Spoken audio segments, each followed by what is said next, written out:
Bryce Edwards from the Integrity Institute, in his spare time, honestly, I don't know where he gets spare time, but in his spare time is reading the memoir of former Prime Minister Dame Jacinda Ardern. Bryce, is it riveting or more of a bedtime story? How are you finding it? Morena, Andrew. The book came out yesterday. This is, Dame Jacinda Ardern's autobiography or memoir, Hmm. which is titled A Different Kind of Power. So it was released internationally yesterday. I, in fact, started listening to the audiobook last night when I went to bed. Wow. So listened to an hour of that Yeah. with her reading it, which is quite Oh, nice. okay. And I've been reading, a lot of the coverage and some of the extracts that have been published everywhere, actually. And so, if you're a political geek like me, yeah, you want to know the inside thoughts about someone that is one of New Zealand's most remarkable prime ministers at a remarkable time, Yeah. regardless of what you might think of her pros and cons. I've got this. Uh, I got this wonderful image of bedtime stories with Auntie Cindy and Bryce sitting up in his striped pajamas, listening yep, along. I mean, yes, it is like that. she is certainly a remarkable figure and will stand out in the history books of New Zealand. But it would also be fair to say that in different seasons she was one of our most loved and also our most reviled prime minister in recent memory.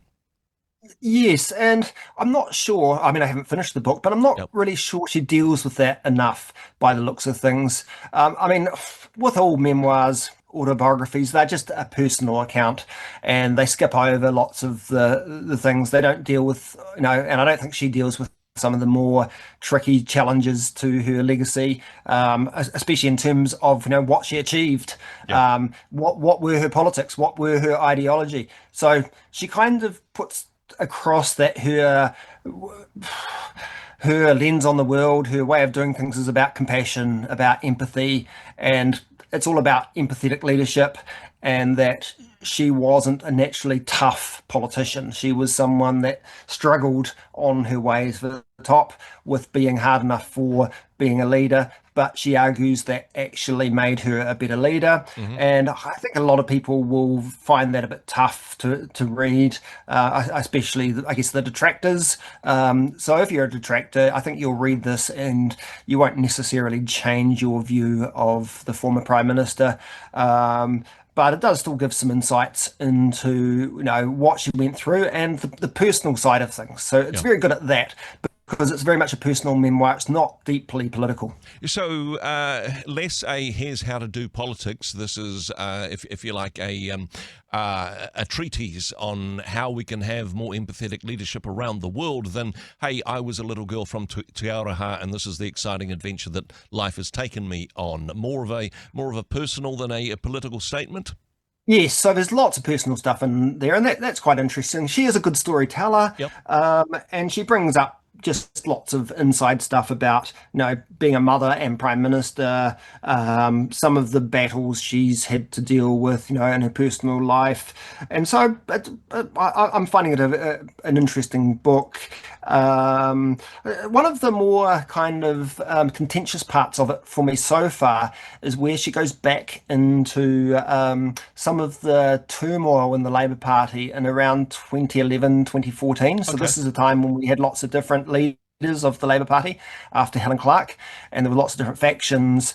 And she really puts the boot into former leader David Cunliffe. Okay. Uh, and I think she's incredibly harsh on him. And I'm not saying she shouldn't be, but it is very tough on him. I mean, and that's no great surprise because she was very much in a sort of faction in the Labour Party back then in the caucus that was kind of informally known as the ABC Yeah. club, the anyone but Cunliffe Exactly. club. Yeah. So these are the people that really hated him, and people like Grant Robertson, Chris Hipkins, in fact, Hmm. and they really despised him. And so that comes across in her account of his time as leader.